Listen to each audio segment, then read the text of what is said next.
Okay, this is going to be a two-part video again. Of course, my phone, like most things, imperfections. The complete storage was full up. I had to dump a few things, and so now we create this as sort of a part two.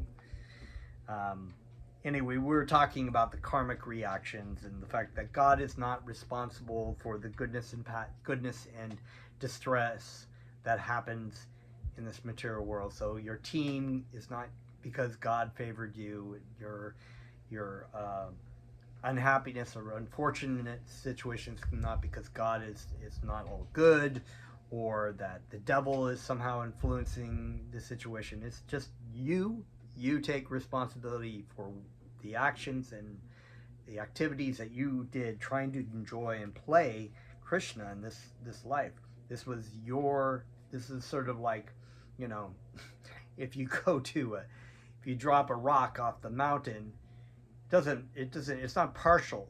It's not like the rock meant to, go down that way. It's just you drop a rock by laws of karma, the rock falls down and creates a certain situation. Same thing with laws of karma. You act in accordingly in a pious way, you'll get good karma in your next lives, this life or next lives. You do something impious, which is a lot of things actually, killing living entities, creating havoc among other living entities, causing pain and suffering to other living entities, you will have to pay that. That's just the way the law of karma works in this material world. It's not a perfect world in the sense that it's not perfectly there for everyone's enjoyment and perfection and happiness. If that were the case, no one would die. There would be a feeling of satisfaction, but nobody is really satisfied completely from living in this material world, because it's perfectly created for the frustration of the living entity to try to find happiness as a so-called supreme controller. The only happiness and satisfaction and complete rest comes from our loving surrender to service to Krishna. And this is confirmed in the Bhagavad Gita.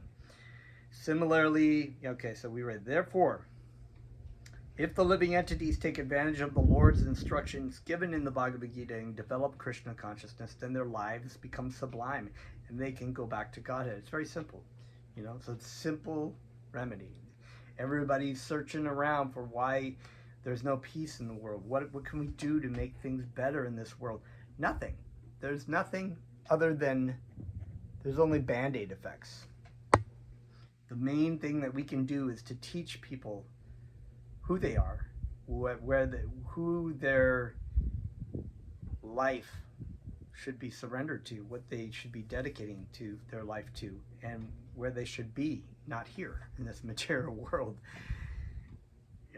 I get this, people overly fixated on political spinning of different things, and as if they were trying to convince people of their political opinion, and they spend so much time and so much energy and so much anger and frustration at other people who don't have the same political opinion than they do, going almost nuts, wasting their time on social media instead of just like, hey, wait a minute, okay, back up. The reason why this is really crazy is because we are falsely identifying with our bodies and thinking that this is our home and that we can somehow manipulate political situations to make things that way. But that's just crazy, la la land. It never has worked. It never has worked. Have we ever lived in a peaceful situation? I mean,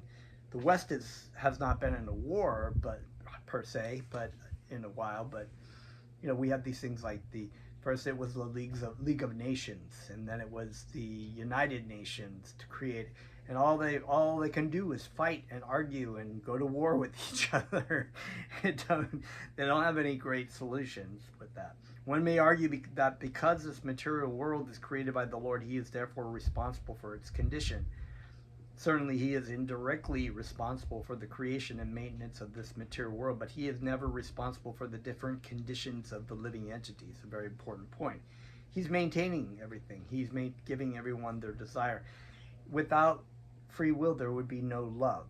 So if a parent is forcing a child to do their will, then it's not really love. The child may want to go off and do anything else, just like the father and the prodigal son. It killed him to see his son leave and go against his wishes, but he loved him and he knew that he had to make that decision for himself. So that's love, even though it kills you and hurts you, to know that they're actually creating more pain by making that choice. Certainly, he is indirectly involved. Okay, so we read that. The Lord's creation of this material world is compared to a cloud's creation of vegetation. In the rainy season, the cloud creates different variations of vegetation. The cloud pours water on the surface of the earth, but it never touches the earth directly. Similarly, the Lord creates this material world simply by glancing over the material energy. This is confirmed in the Vedas. He threw his glance over the material nature, and thus there was creation. In the Bhagavad Gita, it is also confirmed that simply by his transcendental glance over the material nature, he creates different varieties of entities, both movable and immovable, living and dead. So, important point to also differentiate that we brought up last time is the difference between creating the living entities' physical bodies in the material world and the idea of creating us. So, many religious beliefs like Christianity, and this is the quandary they get into, that God created us for one time on this earth and that was it, and that we somehow have this soul, and that the soul is sort of there, and is it spiritual? We don't know. I guess it's kind of spiritual, but then who are we? And so there's not really a very clear understanding, but the idea of the Jivatma being embodied in the spirit, a material body that's created by material energy indirectly by Krishna, according to our desires and our wishes and our karmic reactions, makes complete sense.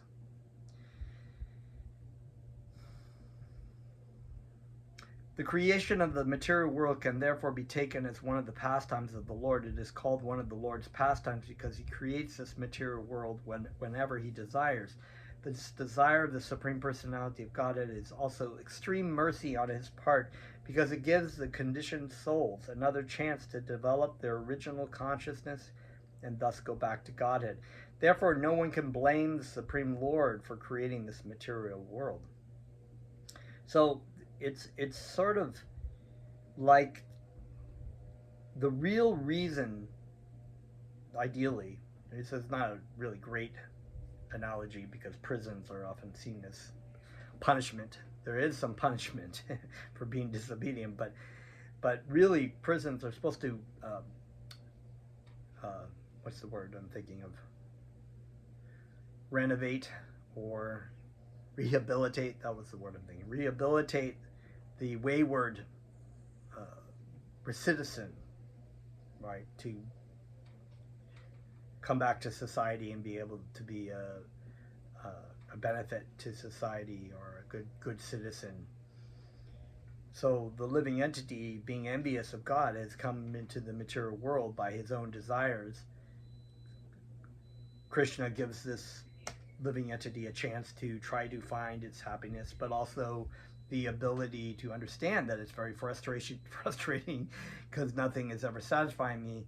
And there's all these signs through the Vedas, through the scriptures, the spiritual master, our own personal experience, the Lord in our heart, that why am I here? Why am I never having happiness? Inquiring in the human form. The other forms of life, like animals, plants, they don't have this ability to inquire into their suffering. They just eat, sleep, mate, and defend, and that's what they do. And humans do that too, but we also have the ability to inquire. This is why the chanting of Krishna's names and the giving of prasadam even to animals, and I give prasadam to the chickens and whatnot, they're given an opportunity to elevate themselves spiritually greater by hearing the chanting of Krishna's names. The spirit soul that is in that body has an opportunity to come closer to Krishna by our activity of chanting Krishna's names near them. So it's not just good for us, it's good for all living entities.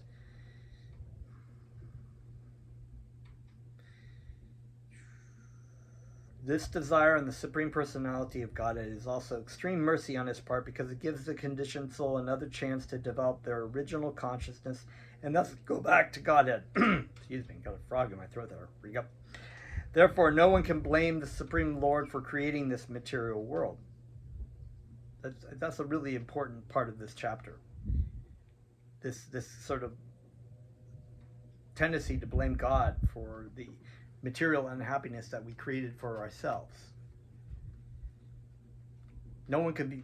It's a wonderful situation, because it puts the complete responsibility of our unhappiness and our ability to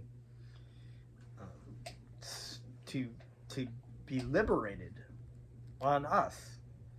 And of course it's Krishna's mercy that brings us back to him, but it also takes the action of surrendering, as it is in the end of the Bhagavad Gita, where Arjuna surrendered, Krishna said, just surrender unto me, but I'm going to give you the option to do that yourself. I've given you all the arguments that you understand, so now you must act. Now you must fight or not fight. And of course, as we know in the story, that he did fight. He did listen to his spiritual master. He did listen to Krishna, and he followed his instructions. So Krishna is not to blame for anything. For this subject matter under discussion, we can gain a clear understanding of the difference between the impersonalist and the personalist.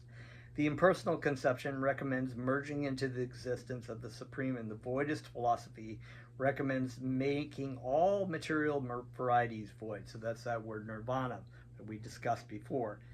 Nirvana means to blow out, but it also has to do with the cessation of material desires in the beginning of a Brahma Bhuta stage, or the devotional service to Krishna in pure consciousness. So that part is left out of what Buddha taught in Buddhism and Voidism.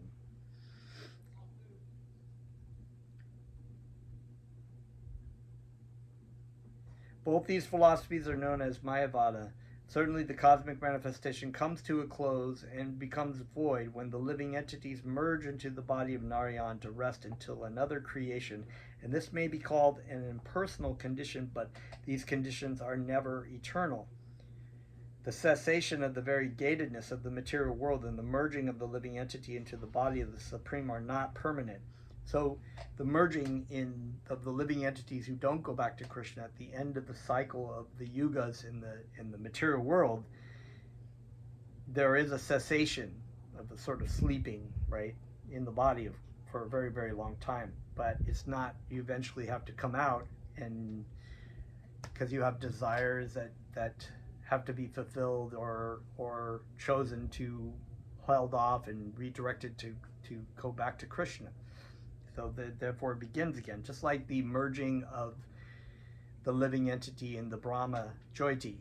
It is a cessation of existence, but it is also temporary. So the living entity eventually has to come out of that.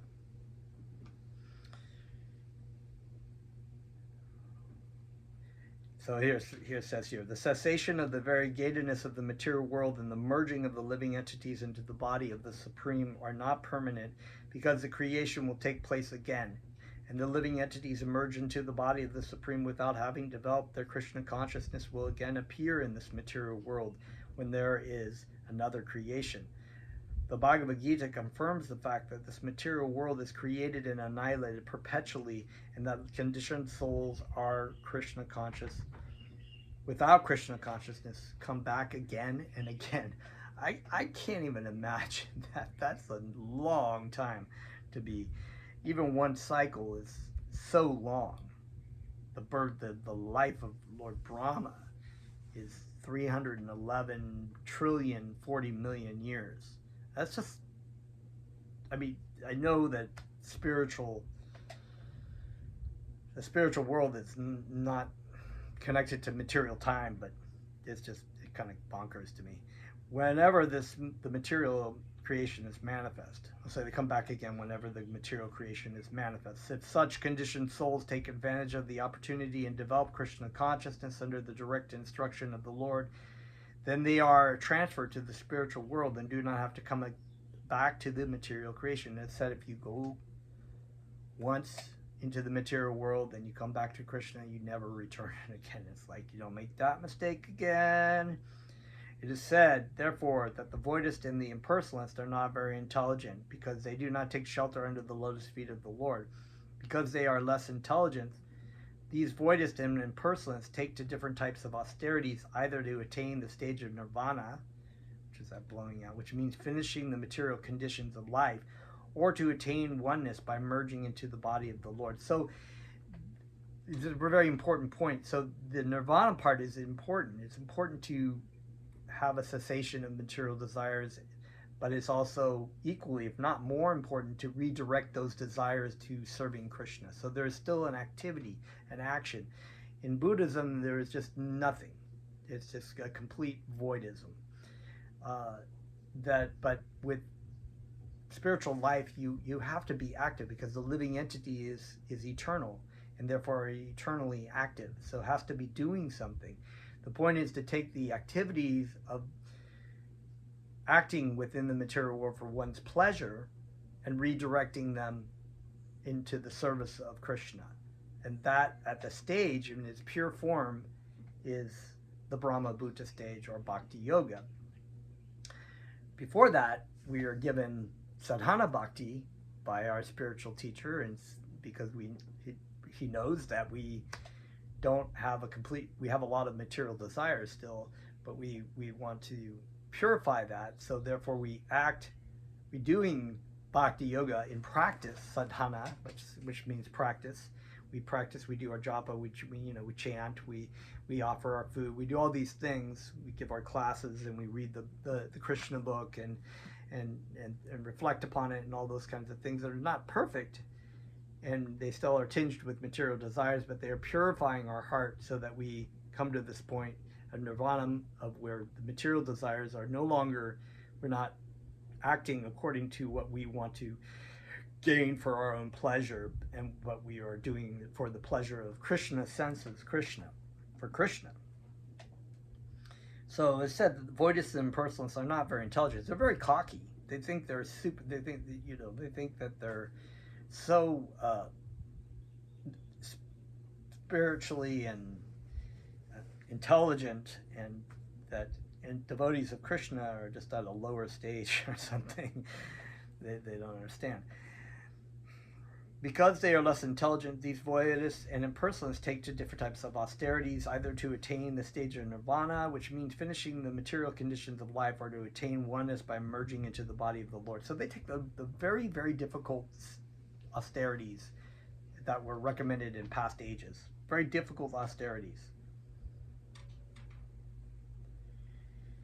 All of them again fall down because they neglect the lotus feet of the Lord.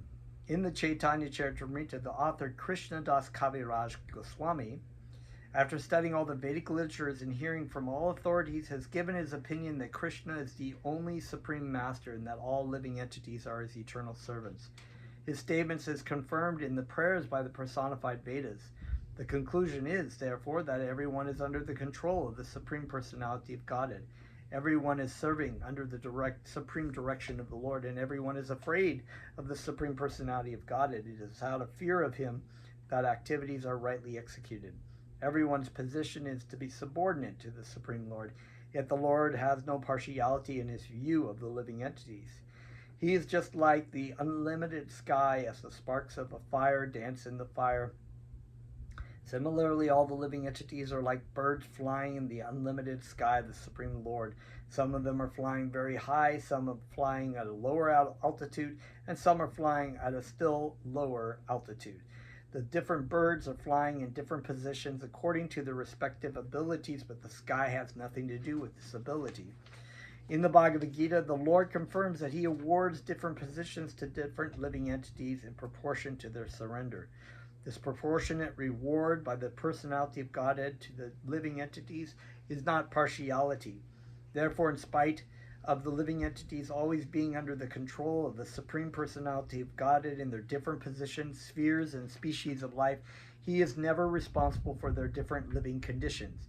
It is foolish and artificial, therefore, to think oneself equal to the Supreme Lord, and it is still more foolish to think that one has not seen God.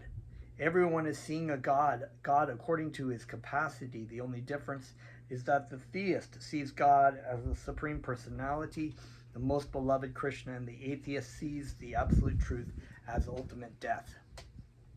The personified Vedas continue to pray, "My dear Lord," they said, "from all Vedic information it is understood that you are the supreme controller, and all living entities are controlled. Both the Lord and the living entities are called Nitya, eternal, and so are qualitatively one yet singular.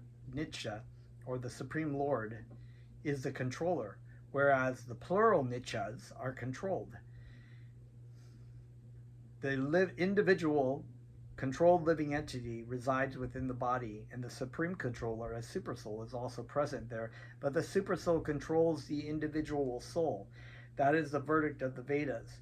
If the individual soul were not controlled by the supersoul, then how could one explain the Vedic version that a living entity transmigrates from one body to another and enjoys or suffers the effects of its past deeds, sometimes being promoted to a higher standard of life and sometimes being degraded to a lower standard? Thus, the conditioned souls are not only under the control of the Supreme Lord, but also conditioned by the control of the material nature. We're seriously controlled. It's like everything, that just the material nature alone, which is directed indirectly by the Supreme Lord, is completely baffling and bewildering the living entity into thinking the craziest stuff ever. The complete illusion. That's the real illusion. This relationship of the living entities is with the Supreme Lord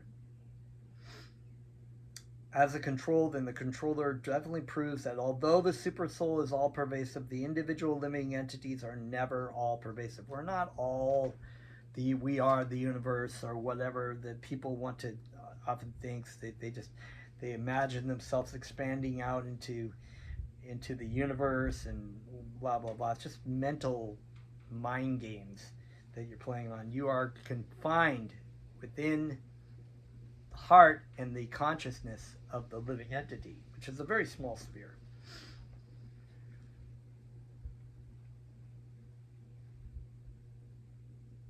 If the super souls were all pervasive, there would be no question of them being controlled, right? If we were all like it's just funny, this is like we're completely controlled by the ability having to go to the bathroom, being stuck at red lights. We can't even control our body when we have to go to the bathroom, when we want to sleep. The body is on its own clock, and we just go along for the ride. If somebody comes up behind us and stabs us in the back or shoots us, we don't really have any power over that, other than to see them with our eyes. But we don't have the power to stop that. We don't have the power to foresee that. We don't have the power to even just see beyond where we are at. We don't see what's going to happen in the future. We don't barely remember what's happened in the past. We can't see things on the other side of the world or different parts of the universe. We don't know what's going on in other people's mind.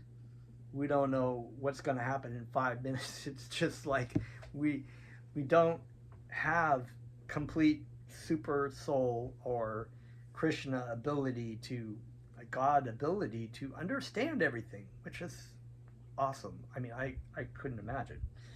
I'm glad that I'm not God. It's just like The theory that the supersoul and the individual soul are equal is therefore a polluted conclusion, and no sensible person accepts it. Rather, one should try to understand the distinction between the supreme eternal and the subordinate eternals.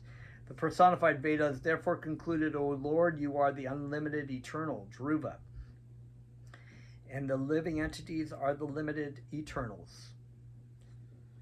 The form of the unlimited eternal is sometimes conceived as a universal form, and in Vedic literatures like the Upanishads, the form of the limited eternal is vividly described. It is said therein that the original spiritual form of the living entity is 1/10,000th the size of a tip of a hair. It is also stated that spirit is greater than the greatest and smaller than the smallest. The individual living entities who are eternally part and parcel of God are smaller than the smallest.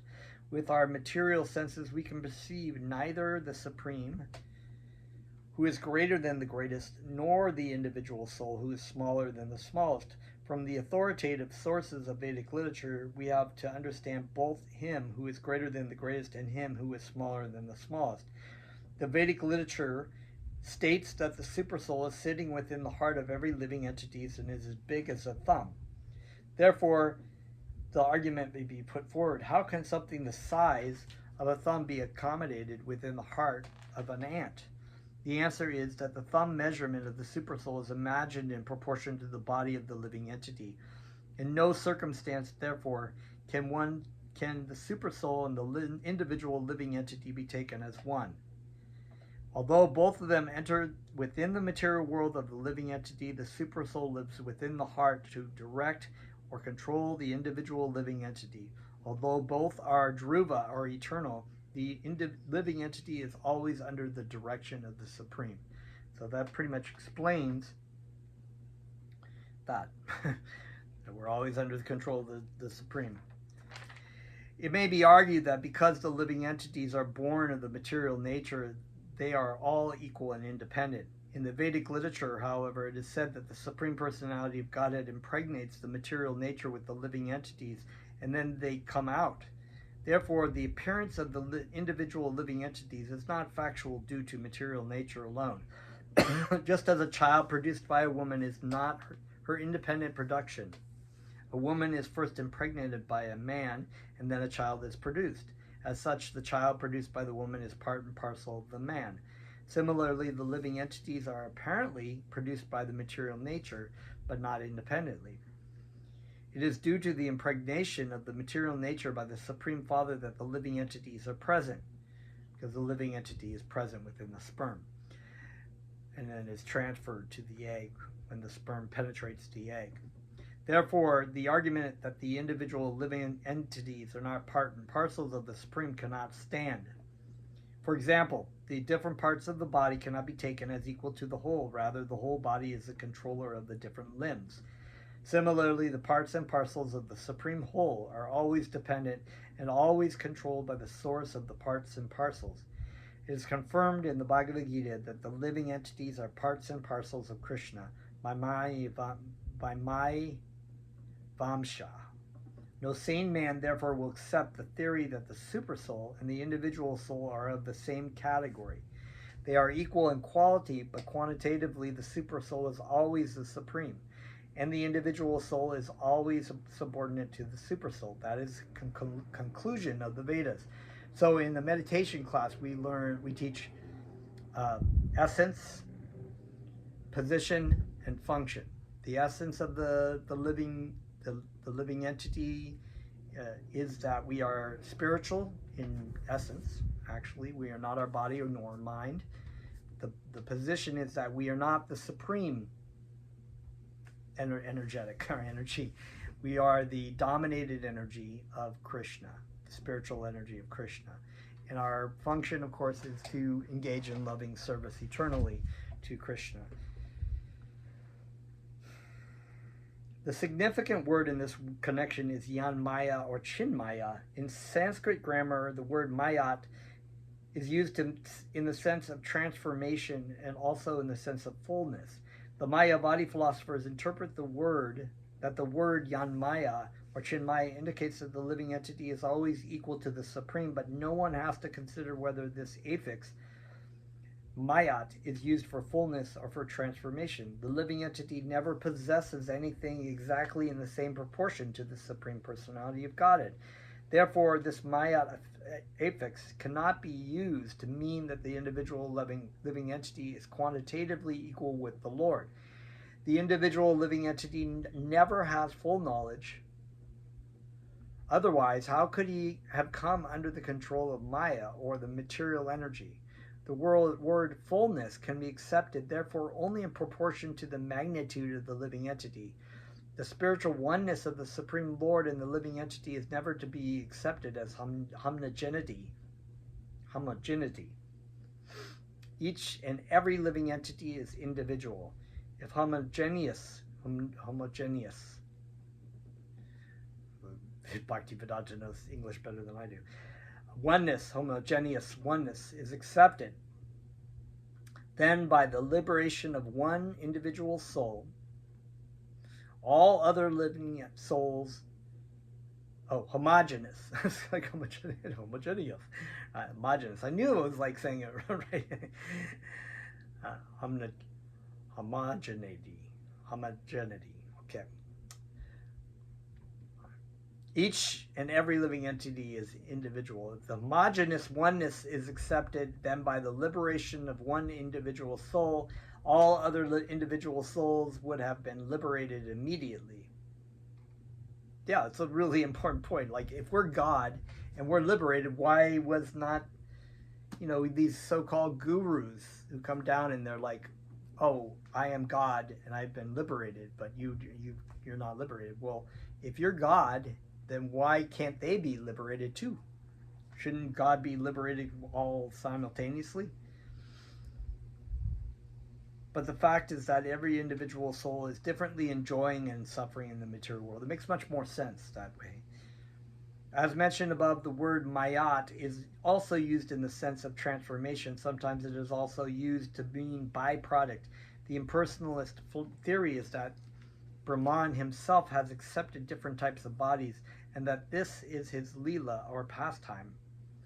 There are, however, many hundreds and thousands of species of life in different standards of living conditions, such as human beings, demigods, animal, birds, and beasts, and if all of them were plenary expansions of the Supreme Absolute Truth, then there would be no question of liberation, because Brahman would already be liberated.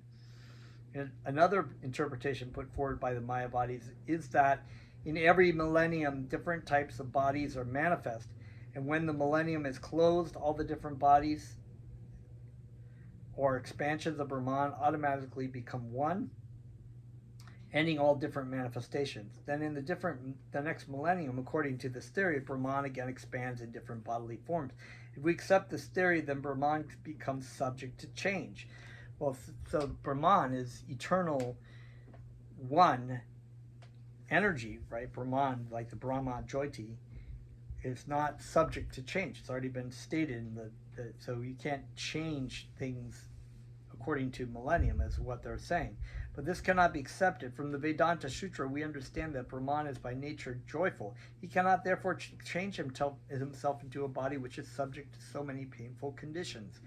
Actually, the living entities are infinitesimal parts and parcels of Brahman, and as such, they are prone to be covered by the illusory energy. So the living entities are marginal, so therefore they can come under the influence of material energy, where they perceive pain, suffering, unhappiness, all these things, material pleasure.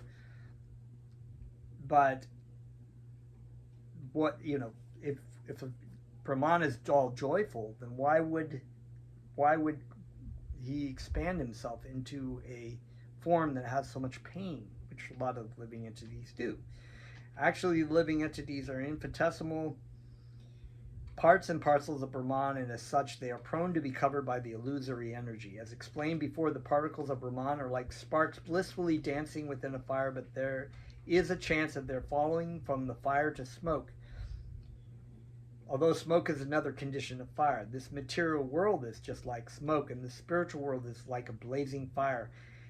That's why we have this reference to the spiritual master igniting fire in the material world. He's giving this prema, a love of Krishna, out freely. The innumerable living entities are prone to fall down to the material world from the spiritual world when they are influenced by the illusory energy.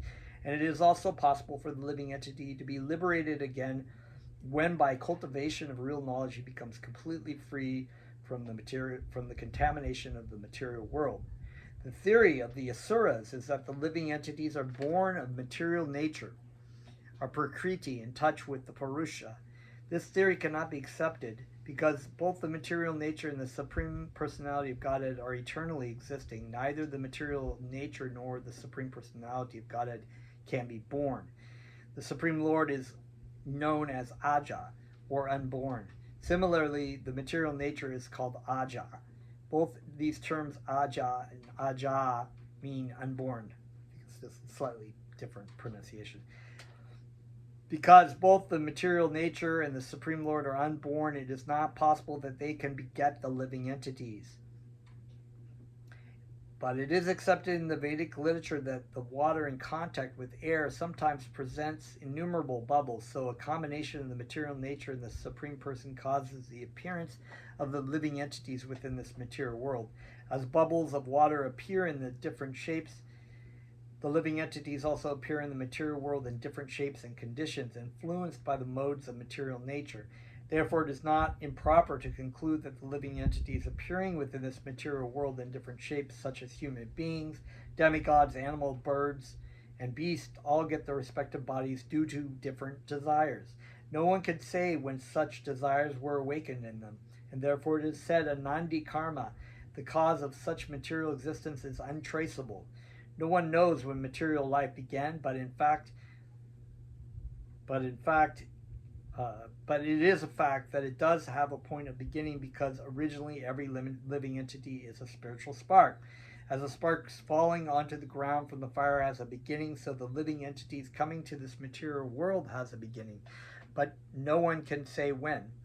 Even though during this time of dissolution all the conditioned living entities remain merged within the spiritual existence of the Lord, as if in deep sleep, their original desires to lord it over the material nature do not subside.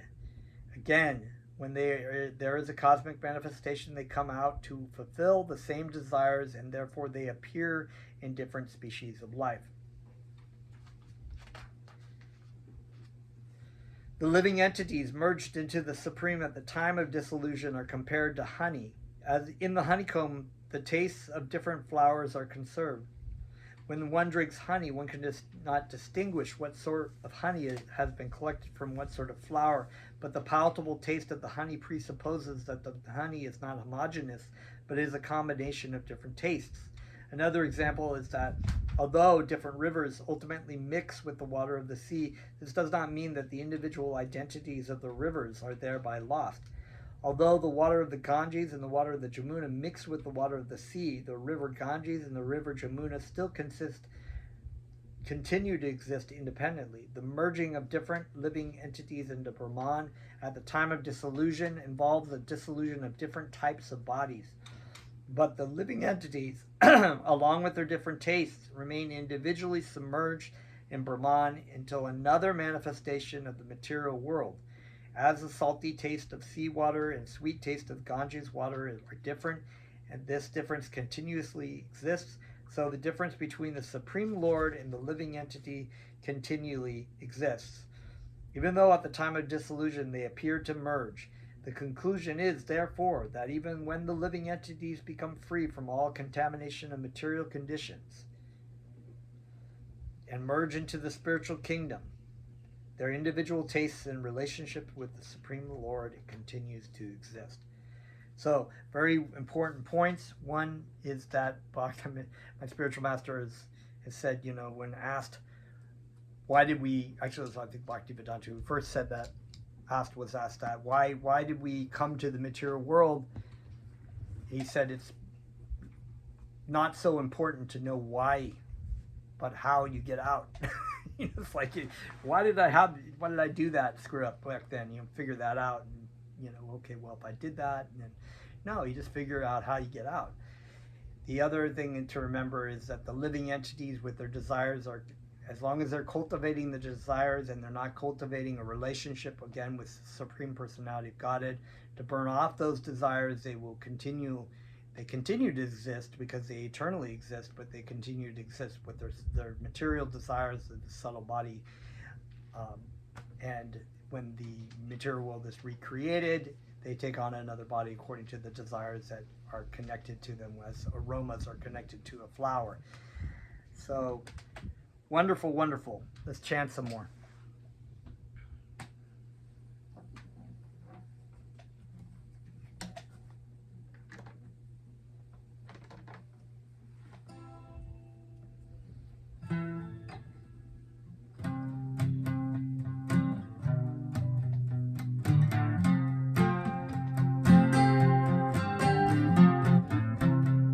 Haribo Nitago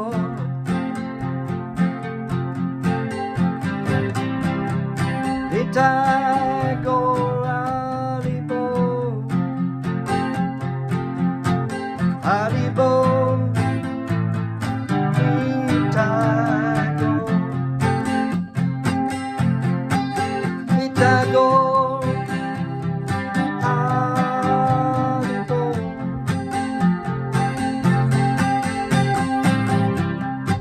Haribo Nitago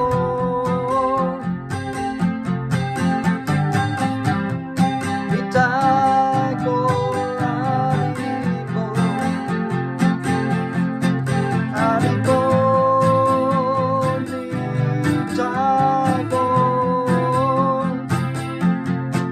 Nitago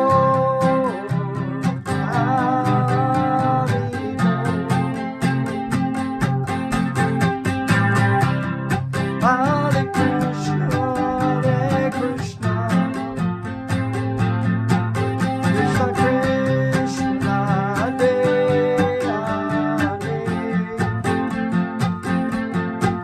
Hare Rama, Hare Rama, Rama,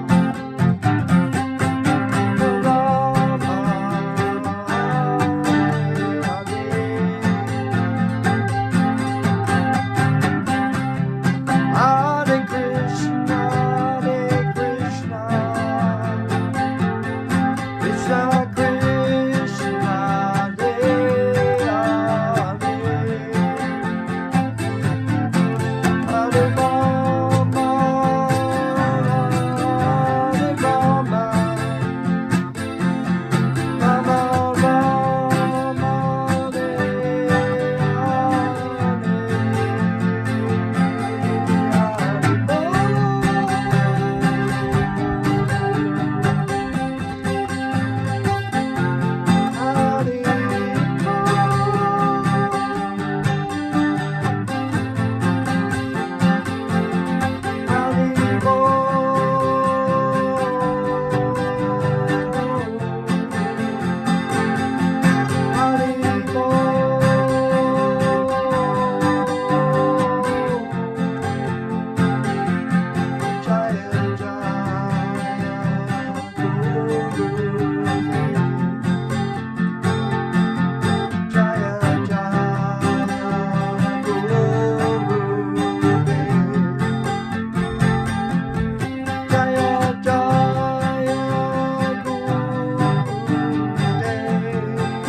Haribo. Okay, well, that's all for today. We'll see you next time. Remember to like and subscribe to my channel. Thank you.